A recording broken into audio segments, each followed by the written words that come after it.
여러분 안녕하세요. 자, 복된 주일을 맞아서 오늘도 귀한 요한계시록의 말씀을 살펴보면서 예배를 드리도록 하겠습니다. 자, 오늘은 두 증인의 1260일 예언이라는 제목이고요. 본문은 요한계시록 11장 1절부터 13절 요한계시록을 살펴보는 60번째 시간입니다. 자, 오늘 본문 흔히 두 증인의 장이라고 하는데요. 제가 지금까지 요한계시록을 살펴보면서 만난 가장 어려운 부분이라고 생각됩니다. 자, 그동안 우리가 살펴본 요한계시록에 대한 내용을 다시 한번 마음에 그려보겠습니다. 6장부터 앞으로 이루어질 일들에 대한 계시가 시작이 됩니다. 성부 하나님으로부터 그리스도께서 7인으로 봉화해진 책을 취하셨고 그 책의 인들을 하나씩 떼십니다. 역사가 하나님의 계획대로 작정대로 진전된다는 것이죠. 그것을 실행하시고 주관하시는 분은 예수 그리스도이라는 뜻이지요. 마지막 7번째 인을 떼자 첫째, 둘째, 셋째, 넷째, 다섯째, 여섯째, 7번째 인을 떼자 어떤 사건이 벌어지는 것이 아니고 새로운 상황, 종말의 더 깊은 상황이 벌어지기 시작합니다. 이제 이번에는 7명의 천사가 나타나는데 각자 손에 나팔을 가지고 있습니다. 자, 그 천사들이 8장부터 또 순차적으로 나팔을 불기 시작하죠. 그래서 첫 번째 천사가 나팔을 불면 벌어지는 일을 첫째 천사 나팔 재앙, 첫 번째 천사 나팔 재앙 뭐 이렇게 우리가 부르지요. 그렇게 첫 번째, 두 번째, 세 번째, 네 번째, 다섯 번째, 6번째 천사까지 나팔을 불었습니다. 그랬더니 곧바로 7번째 천사의 나팔 이야기로 넘어가는 게 아니고 6번째 나팔과 7번째 나팔 사이에 두 개의 별도의 주제의 이야기가 등장합니다. 10장 11장인데요. 하나는 두루마리 환상이라고 불리는 이야기. 사도 요한에게 하나님께서 작은 두루마리 책을 먹게 한다라는 이야기 지난주에 살펴보았죠. 또 하나는 두 증인이 1260일 동안 예언한다. 두 증인의 예언 이야기가 나옵니다. 그리고 이제 7번째 나팔 천사의 나팔 이야기로 넘어갑니다. 자, 조금 전에도 제가 얘기한 것처럼 요한계시록의 내용이 점점 어려워집니다. 제가 만난 이야기 가운데 제일 어렵습니다. 요즘에는 인터넷에 많은 요한계시록에 대한 지식과 정보들과 설교들이 있으니까 누구든지 보면 정말 다양한 여러 방식이 있구나, 해석하는 여러 방식이 있구나 라는 것을 느끼게 될 겁니다. 그리고 각자가 자신이 옳다고 합니다. 저는 제가 해석하는 방식이 가장 정확하다고 확신하지 않습니다. 저는 다만 제가 연구해보고 정리하고 있는 것에 의미를 두고 있습니다. 자, 그리고 저는 이것도 인정합니다. 지금은 제가 이렇게 해석을 하지만 다음에 어느 부분을 더 집중적으로 자세하게 연구를 해보면 또 달라질 수 있다라는 것도 인정합니다. 왜? 지금은 제가 처음 해보는 거니까. 제가 무슨 대단한 전문가라고 저는 한 번도 말하지 않았습니다. 제가 할 수 있는 것 이상을 듣고자 하시는 분들은 저 설교를 듣지 말고 다른 요한계시록 전문가들의 설교를 들으시기를 추천합니다. 자, 오늘 본문처럼 어려운 내용을 설명하려면 설교자는 어차피 선택해야 돼요. 뭘? 이미 교회사에서 공인된 하나의 신학적 관점을 자기가 소화하여서 그것을 자기 것으로 만들어야 합니다. 성경을 그저 아무런 관점도 없는 상황에서 내가 보고 내가 느껴지고 내가 깨달아지는 대로 하겠다라는 것은 굉장히 똑똑한 것 같지만 사실은요, 똑똑하지 않습니다. 굉장히 위험스럽습니다. 이미 수백 년, 수천 년 동안 교회가 또 위대한 교회의 믿음의 사람들이 연구하면서 축적된 것이 있습니다. 그것을 맹목적인 자세는 아니지만 그러나 그것을 활용하는 자세는 굉장히 중요합니다. 그런 역사 속에서 검증된 그런 지식들을 활용하지 않고 처음부터 내가 다 하겠다. 그것은 똑똑한 게 아니고 위험한 것이고 어쩌면은 마음대로 제멋대로 중구난방 설교를 할 수가 있는 겁니다.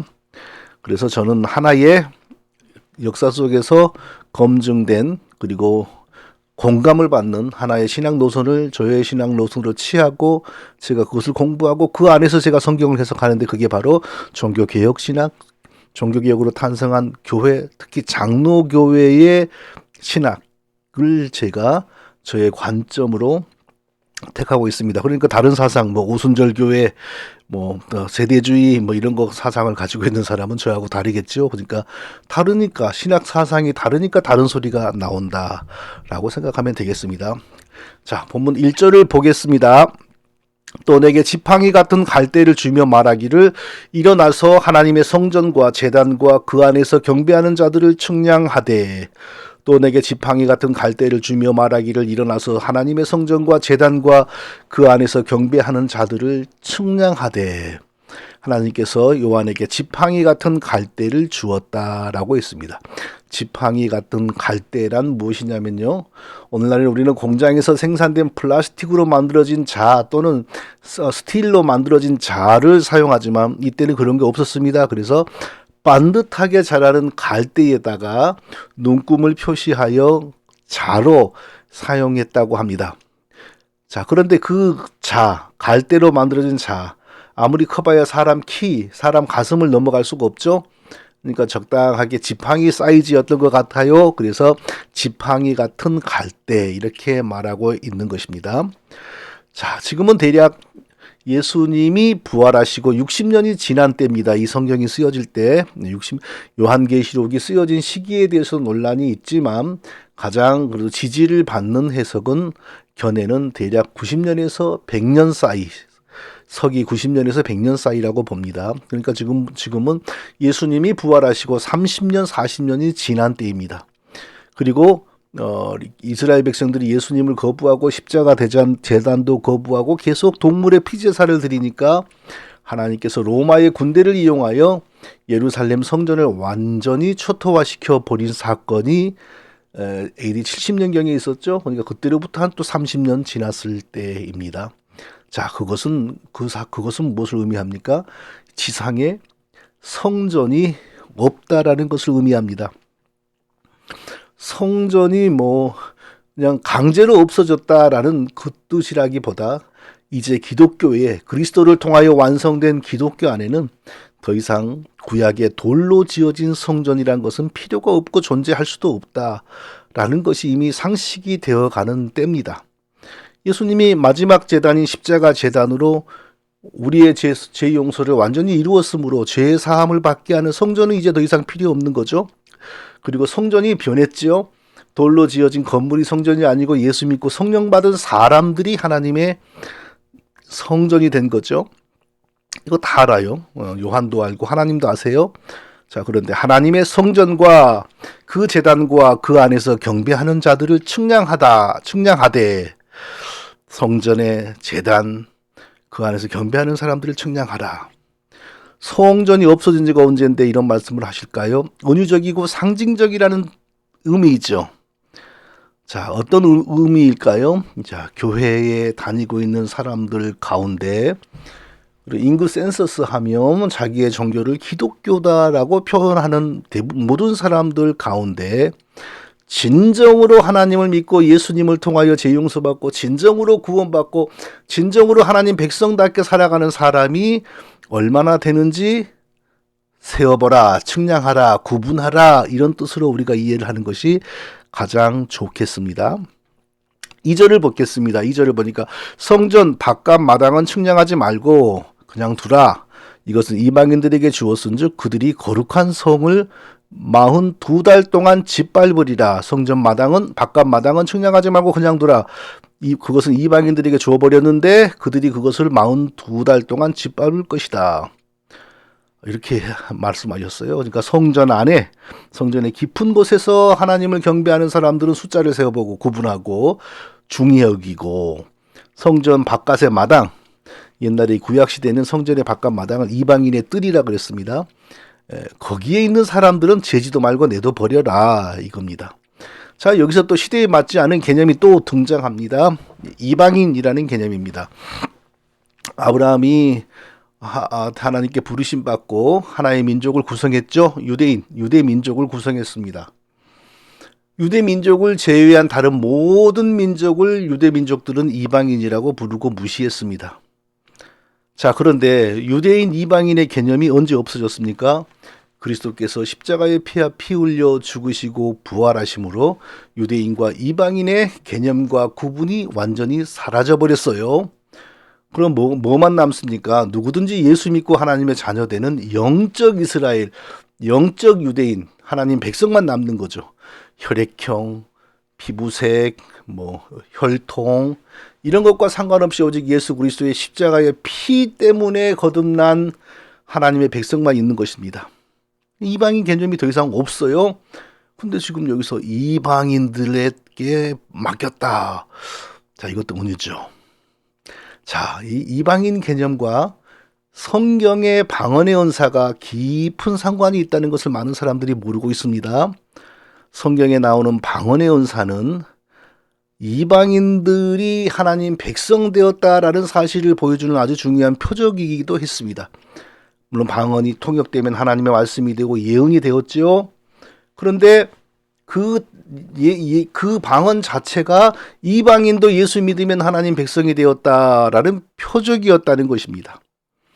자, 이것을 이해하는 사람들이 드물더라고요. 자, 구약시대는 복음이 오직 유대인들에게 있었죠. 근데 유대인들은 그리스도가 왔음에도 거절하고 오히려 그리스도를 해쳤습니다. 그리스도를 그들이 더 이상 믿지 않아요. 그래서 하나님이 원래 계획은 유대인들이 먼저 예수 믿고 유대인들이 자발적으로 복음을 전 세계에 전파하기를 원하셨지만, 그런데 유대인들이 예수를 거절하고 율법주의만 강조하고 율법주의, 그리고 예수 거절하고 율법주의 집착하면 사탄의 백성이죠. 그러니까 사탄의 백성이란 따로 정해져 있는 게 아니에요. 복음을 거역하고 다른 복음을 믿으면, 그러니까 그리스도를 거역하고 율법을 믿으면 그게 다른 복음이죠. 율법 지켜서 우리는 구원받을 거야. 너희 예수 믿고 구원받는다는 것은 마귀 사상이야. 이미 그게 그들이 마귀에게 포로된 거죠. 예. 계속 거기에 집착하고 있어요. 마귀의 백성이 되어버린 거예요, 유대인들이. 그리고 계속 이방인들을 향하여 멸시하고, 그럴 때 하나님께서 이제 기존의 질서는 깨졌다. 혈통이 중요한 게 아니다. 아브라함의 후손이 중요한 게 아니다. 누구든지 예수 그리스도를 구주로 믿으면 하나님의 자녀가 되고 백성이 되고 영원한 구원을 얻는다. 이것을 하나님께서 선포하기를 원하셨어요. 어떤 식으로 그걸 선포하셨습니까? 유대인들이 멸시하고 배척하는 이방인들의 언어로 예수 그리스도의 복음을 하나님이 친히 설명해요. 그러니까 성도 중에 한 사람에게 방언의 은사를 주어서 하나님이 그의 혀를 직접 조종하여서 그 사람이 배운 적이 없는 이방인의 말을 구사하고, 그리고 그 예수 그리스도의 십자가에 대해서 설명하게 만들어요. 그게 성경의 방언의 은사죠. 그게 나타나면 유대인들은 어떠겠어요? 그동안에 이사야, 예레미야, 모든 선지자들이, 하나님이 부르시고 쓰신 모든 선지자들이 히브리 말로 말했는데, 이제 갑자기 하나님이 로마의 말로, 갑바도기아 말로, 사도행전을 보면 16개의 국어로 말하지 않습니까? 이방인의 말로 복음을 설명하니까 충격을 먹은 거죠. 어떤 충격일까요? 아하, 이제 예수 그리스도를 믿으면, 유대인이라 할지라도 예수 그리스도를 믿지 않으면 버려지고, 이방인으로 태어났을지라도 예수 믿으면 죄 용서받고 하나님 백성이 되는구나. 새로운 시대가, 영적인 새로운 시대, 기존의 질서가 다 깨진 새로운 영적 질서가 시작되는 시대, 바로 종말이 왔구나. 그 방언은 바로 종말의 표적이라는 겁니다. 새로운 질서가 개입되는 표적이었다. 그래서 성경을 보면 방언이 나타나는 곳에는 유대인들이 깜짝 놀라서 복음으로 돌아오는 역사가 많아요. 사도행전 보면 처음에 방언이 있을 때 3,000명의 유대인들이 돌아왔지 않습니까? 이렇게 중요한 것이 방언이에요. 그런데 오늘날에는 갑자기 성경에 방언은 없고, 외국어 방언은 없고, 실제 이방인의 언어 방언은 없고, 99.9%가 전부 기도하는 영의 언어, 엘렐렐레 오 요세 센노리세 히빠빠 오르랄랄라, 이런, 이 세상에서는 전혀 들은 적도 없고 본 적도 없는 그런 기도의 언어만을 하고 있단 말이에요. 이거 참, 그래서 이게 해결되지 않은 숙제입니다. 성경 어디에도 하나님께서 기도를 위하여 특별한 언어를 내리신다라는 가르침이 없거든요. 아브라함도 하나님께 자기의 일상 언어로 말했고, 모세도 자기의 일상 언어로 말했고, 심지어 하나님이 사람을 불러서 말씀할 때도 그 사람의 일상 언어로 하나님이 말씀하셨어요. 자, 사울을 개종시켜서 사도 바울로 만들 때 하나님 그리스도께서 찾아오셔서 먼저 사울아 사울아 하고 말씀을 하셨잖아요. 그때 어느 나라 말로 하셨을까요? 하늘의 언어? 아니에요. 사울아 사울아 이렇게 했는데 어느 나라 말로 했냐면 사울의 일상 언어 히브리 방언으로 이르되 사울아 사울아 내가 어찌하여 나를 핍박하느냐. 하나님께서도 그 사람의 일상 언어로 말하고 그 사람도 하나님 만날 때는 그 사람의 일상 언어로 말을 했어요. 하나님이 특별한 언어를 주셔서 기도하게 한다라는 것은 역사적으로 성경적으로 분명한 근거가 없는 거예요. 예수님을 봐도 그래요. 하나님께서 자기의 뜻과 계획과 목적을 위하여 우리에게 성경 66권을 주셨죠. 성경 66권은 우리가 하나님의 뜻과 계획과 목적을 알고 하나님 바르게 믿게 주신 겁니다. 그런데 성경 66권을 우리가 다 이해하기가 어려워요. 그래서 하나님께서는 성경 66권이 다 완벽하게 실현된 한 사람을 우리에게 보내주셨어요. 누굽니까? 하나님의 성육신자 예수 그리스도입니다. 예수 그리스도는 성경이 다 실현된 사람입니다. 모든 성경의 지식과 모든 성경의 정신을 다 가진 사람이에요. 예수 그리스도는 인간으로서.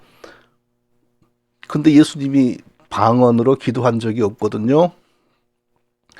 예수님이 사람이 모르는 언어로 하나님과 단둘이 엘렐렐레 오요세 센노리세 히빠빠 오르랄랄라 이렇게 기도를 한 적이 없어요. 예수님의 제자 사도 바울들도 그랬고요.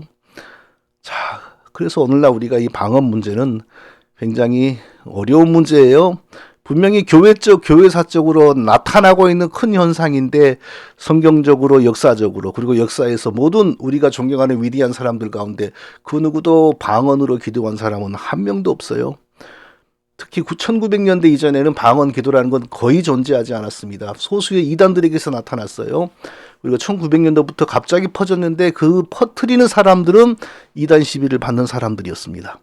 그리고 성경에서도 유일하게 방언 기도라는 말은 내가 만일 방언으로 기도하면 내 영이 기도하거니와 나의 마음은 열매를 맺지 못하리라. 고린도전서 14장 14절에 딱 한 번 나오는데 문맥도 가만히 보면 바울이 방언 기도를 한다는 게 아니라 내가 만일 방언으로 한다면 그러니까 나는 현재 방언 기도하지 않는다. 이걸 전제하고 있어요. 그리고 뭐 내 영은 안 돼, 내 마음은 모른다. 이건 기독교 사상이 아닙니다.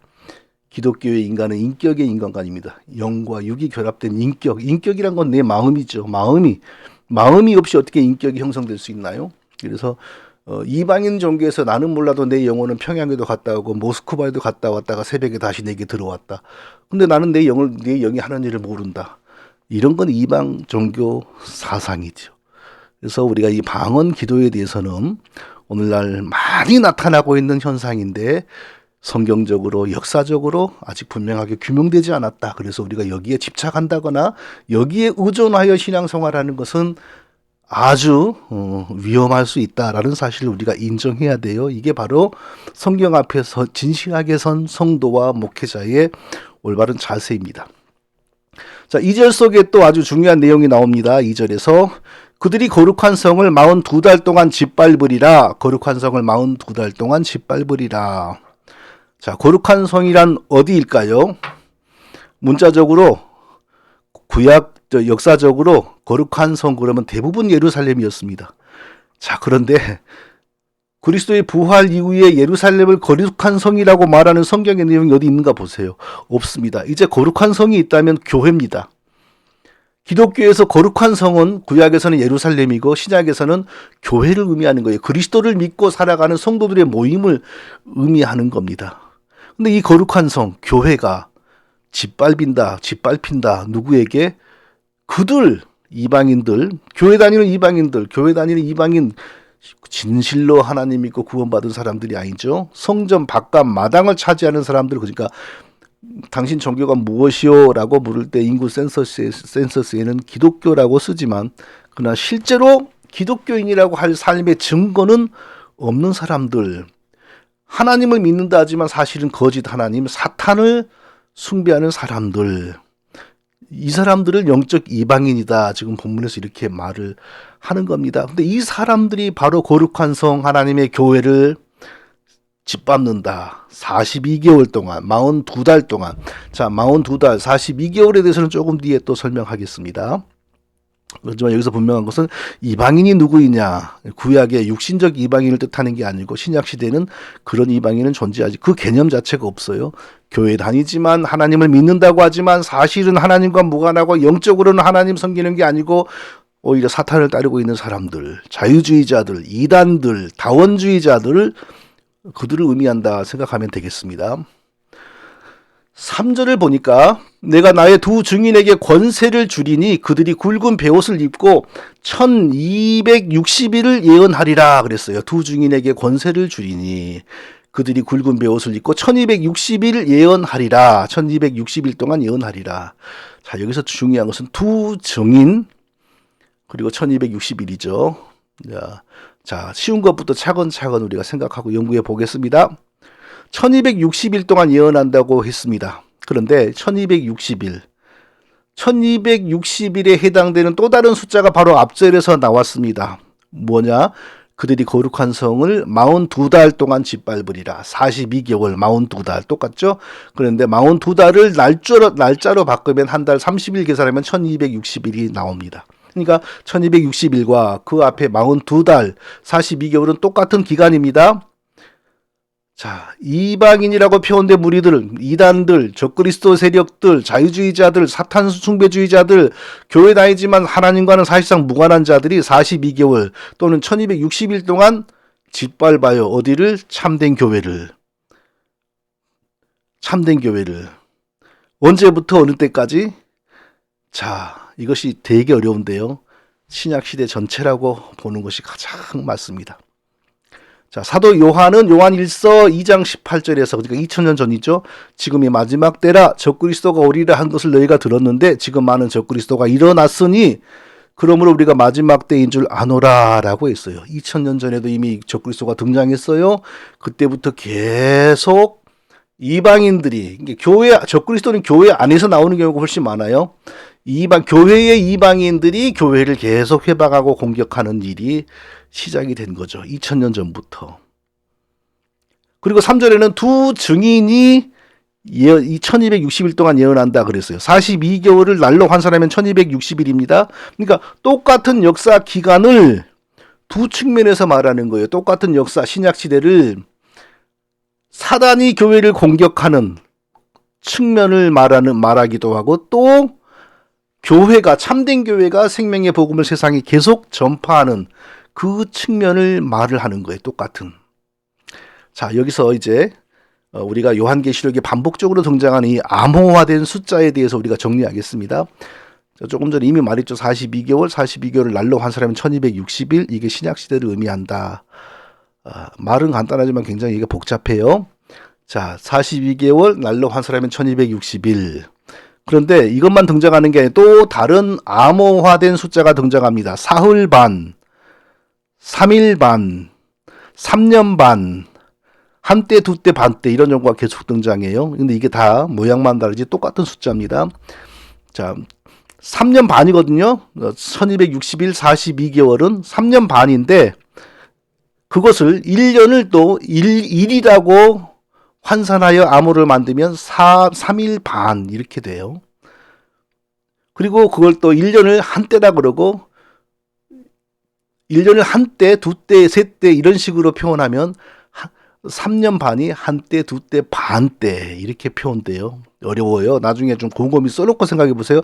42개월, 1260일 똑같은 수이고 이것을 연수로 하면 3년 반. 3년 반을 또 다른 암호로 1년을 하루로 만들어가지고 표현하면 3일 반, 사흘 반.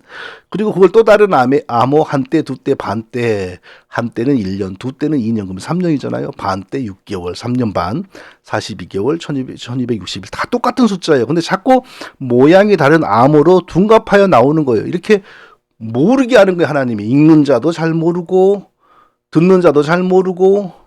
왜요? 목적이 있어서 그런 거야. 그러시는 거죠.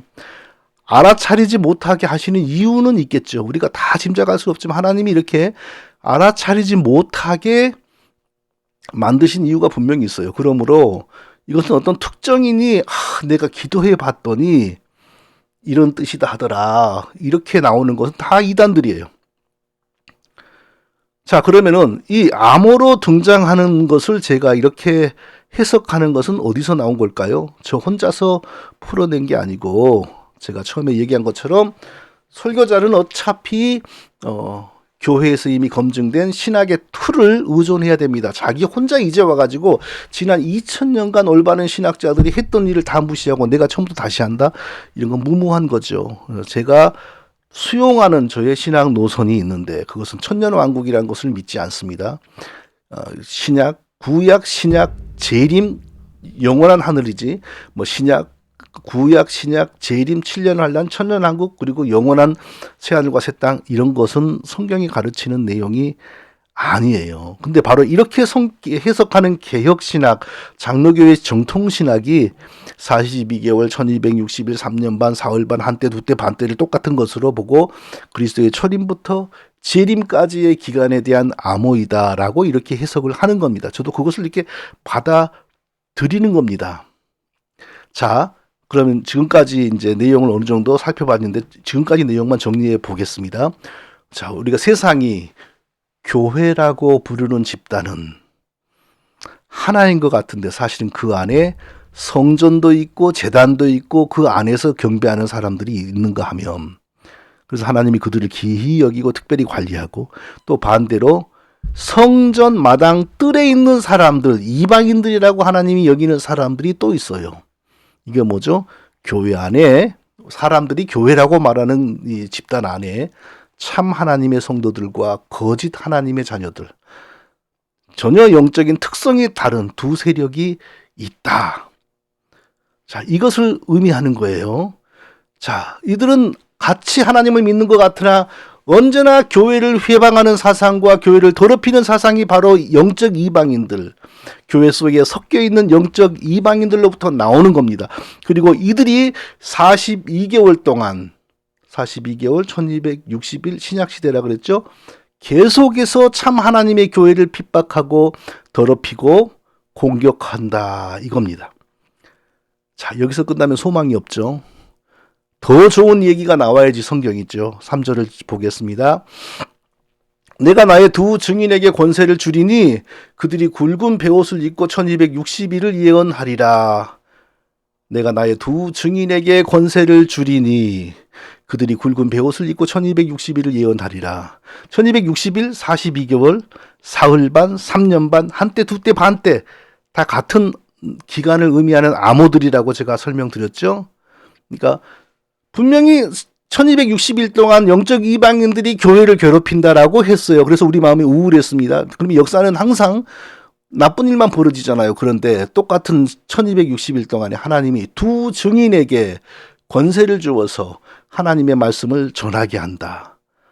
이 말이 또 동시에 나오는 거예요. 예언하게 한다. 이 말은 하나님의 주시는 말씀을 전하는 게 예언이에요. 하나님이 주시는 말씀은 이미 성경 66권으로 기록되어 있고 그 66권의 말을 또 우리가 전하는 것도 성경은 예언이라고 그래요. 그렇지만 성경에 없는 내용을 받아서 전하는 것을 예언이라고는 하지 않아요. 그것은 사이비적인 겁니다. 성경에 없는 내용을 받는 모든 사람들은 사입입니다. 그러니까 1260일 동안 교회를 회방하는 세력도 역사하고 1260일 동안 참 하나님의 말씀을 증거하고 예언하고 전파하는 참된 교회의 참된 성도들도 계속 일한다. 이겁니다. 자, 그럼 중요한 것이요. 두 증인이 누구냐? 두 증인 정말 어렵죠. 두 증인 그러니까 사람으로 생각하기가 쉬워요. 왜 두 증인이라 그러니까 모세나 바울, 뭐 엘리야, 뭐 이런 사람. 그런데 어떤 사람이라면 1260일 동안 그러니까 신약 시대 내내 살아서 복음 증거하는 거 불가능하죠. 사람이라면 불가능해요. 사람이 아니에요. 그런데 3절 4절을 보면 두 증인을 또 뭐라 그러냐면 내가 두 증인에게 권세를 주리니 그들이 굵은 베옷을 입고 1260일을 예언하리라. 그들은 이 땅의 주 앞에 서 있는 두 감람나무와 두 촛대니 그래요. 이번에는 이제 두 증인이 두 감람나무와 두 촛대다 이렇게 말해요. 그러니까 두 증인, 두 감람나무, 두 촛대는 같은 겁니다. 그런데 이것들이 이 두 증인, 두 감람나무, 두 촛대가 1260일 동안 신약시대 동안 내내 예언한다. 하나님의 말씀을 전한다. 그러면 사람일 수가 없잖아요. 사람은 길게 살아봐야 100년인데 2000년을 3000년을 사는 사람은 없습니다. 그러니까 이것은 교회다. 두 증인, 두 감남동, 두 촛대는 하나님의 교회를, 신약의 교회를 의미하는 암호다라고 우리가 결론을 내릴 수밖에 없어요. 무슨 뜻입니까? 그리스도께서, 역사를 주관하시는 그리스도께서 자기 피로 사시고 세우신 교회를 통하여 신약시대 동안 내내 생명의 복음을 전하면서 죽은 자기 백성들을 살리는 일을, 죄로 죽은 자기 백성들을 다 살려서 하나님 나라를 완성하는 일을 쉬지 않고 계속한다. 또 한쪽에서는 교회 안에 있는 가짜 교회, 영적 이방인들이 교회를 회방하고 무너뜨리는 일을 쉬지 않고 한다. 이 얘기를 오늘 본문이 하고 있는 거예요. 어려운 내용인데 이제 우리가 분명히 본문 안에서 발견할 수 있는 두 가지 진리를 살펴보고 마치도록 하겠습니다. 첫 번째, 신약 시대의 교회에는 투쟁이 있다는 겁니다. 신약 시대의 교회는 이미 완성된 하나님의 나라가 아니고 참된 백성과 그리고 가라지들이 함께 섞여 있는 혼탁한, 그러나 분명히 하나님 백성들이 있지만 섞여 있는 영적인 이방인들도 함께 있는 시대의 교회다. 오늘 본문에서는 그것을 성전 바깥 마당에 있는 자들과 그리고 성전 안의 제단과 거기서 경배하는 자들, 이렇게 구분을 하지 않습니까? 하나님은 성전 안에 있는 자들은 측량하고, 그러니까 보호하고 구별하고, 그러나 성전 바깥 마당에 있는 사람은 측량하지 마라, 내비둬라, 버려둬라, 내 것이 아니다, 이거죠. 그들은 살아서 교회를 다니는 척하고 하나님을 믿는 척하지만, 자기들 입장에서는 진짜 믿는 것 같지만, 그러나 그들은 죽음과 함께 영원히 불못에 던져질 영적인 이방인들인 것입니다. 자, 그들이 42개월 동안 교회를 짓밟는다 그랬어요. 42달 1266일이 같은 거라 그랬죠. 신약의 교회가 그들에 의하여 계속 공격을 받는다는 겁니다. 사랑하는 성도 여러분, 교회를 공격하는 세력이 전혀 교회 밖에서 올 때도 있지만 대부분의 경우에는 교회 안에서 나옵니다. 교회 안에서 이단 사상이 나오고요. 교회 안에서 자유주의 사상이 나오고, 교회 안에서 인본주의가 나오고, 그래서 교회가 더럽혀지죠. 교회하고 완전히 무관한 사람이 교회를 더럽히는 일은 불가능해요. 교회와 전혀 상관이 없는 사람이 교회를 더럽히거나 망하게 하는 일은 거의 지금까지 일어나지 않았어요. 히틀러나 김일성이나 그런 경우를 제외하고서는요. 오늘날 교회는 왜 이렇게 더러운 일이 많습니까? 교회는 왜 이렇게 제약된 일이 많습니까? 어떤 총신도 장로님이 노회에 따라갔다가 노회는 갈 곳이 못되더만요. 참 더러운 곳이더만요. 교단 총회가 벌어지면 왜 이렇게 더러운 일이 많습니까? 교단에서 직분자를 뽑는 선거에 왜 이렇게 돈이 오고 갑니까? 기독교 안에는 왜 이렇게 싸움이 많습니까? 왜 그럴까요? 참교회와 이방인들이 함께 어우러져 있기 때문에 그런 겁니다. 이 거룩한 싸움과 투쟁이 쉬지 않은 때에 참 성도는 우리가 어떻게, 참된 목회자는 우리가 어떻게 구별할 수 있습니까? 언제나 하나님의 진리편에 선다는 겁니다. 하나님의 진리편에 서 있는 것을 보고 그가 참 하나님의 백성인 것을 압니다. 저와 우리 모든 성도들은 언제나 하나님의 참 진리에 서서 그 진리를 쫓아가는 우리 모두가 되기를 바랍니다. 두 번째로, 참교회에 세상이 감당할 수 없는 하나님의 능력이 있다는 사실을 우리가 반드시 믿어야 한다는 것입니다. 세상에 감당할 수 없는 능력이 참된 교회에 있습니다. 참된 교회는 사람이 보기에 정말 연약할 수 있습니다. 사람도 없을 수가 있습니다. 아주 가난할 수가 있습니다. 그럼에도 불구하고 세상이 결코 무너뜨릴 수 없는 능력이 바로 참된 성도와 목회자에게 있다는 것입니다. 하나님께서는 두 증인에게 권세를 주어 1260일 동안 예언하게 한다고 하셨습니다. 참교회가 어려운 중에서도, 세상 속에서도 지속적으로 복음을 증거한다는 겁니다. 그래서 죄로 죽은 하나님 백성들을 계속 살려서 하나님을 찬송하는 하나님 백성이 되게 한다는 겁니다. 그러나 거짓 적그리스도 세력으로부터 여전히 공격은 쉬지 않습니다. 그럼에도 불구하고 아무도 이 참된 교회를 해치지 못한다고 합니다. 5절을 보니까 만일 누구든지 그들을 해하고자 하면 그 입에서 불이 나와서 그들의 원수를 삼켜버릴 것이요 누구든지 그들을 해하고자 하면 반드시 그와 같이 죽음을 당하리라. 두 증인, 두 감람나무, 두 촛대, 하나님이 쓰시는 교회를 회방하면 반드시 그 사람은 죽는다는 거예요. 영원히 죽는다는 거예요. 아니 그런데 교회가 없어지기도 하던데요. 가짜 교회니까 없어지죠. 참된 교회도 없어질 수 있습니다. 하나님의 뜻이 다 이루어졌으니까 그 지역에서 그 교회를 없애는 거죠. 그 지역에 더 이상 구원할 백성이 없는데 왜 하나님이 거기에 교회를 남겨두시겠어요. 하나님의 뜻이 이루어질 때까지 교회는 하나님의 손에 붙들린 최고의 기관입니다. 그래서 그 말씀이 살아있는 교회를 회방하거나 대적하거나 공격하는 자는 반드시 하나님의 입에서 나오는 불로 인하여 타 죽습니다. 영원히 저주를 받습니다.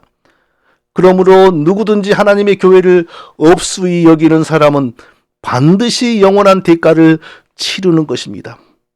하나님이 뜻을 다 이루기까지 교회를 이길 수 있는 세력은 없습니다. 그 사람만 머리가 깨지는 겁니다.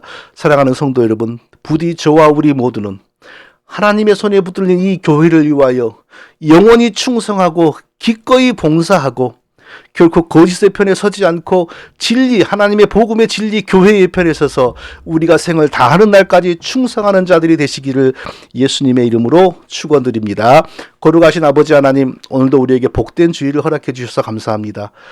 요한계시록 11장의 이 어려운 말씀을 통하여 우리가 하나님이 교회를 붙드시고 계시고 또 교회는 쉬지 않고 거짓 교회와 이 영적 이방인들과 적그리스도들과 이단들과 자유주의자들과 인본주의자들로부터 공격을 당하고 있으나 그러나 하나님의 뜻이 이루어질 때까지 결코 이 교회가 무너지지 않는 것을 믿습니다. 교회의 편에서는 우리 모두, 진리의 편에서는 우리 모두, 그리하여 자손 만대가 영원히 복을 받고 살아가는 우리 모두가 되게 하여 주옵소서. 예수님의 이름으로 기도합니다. 아멘.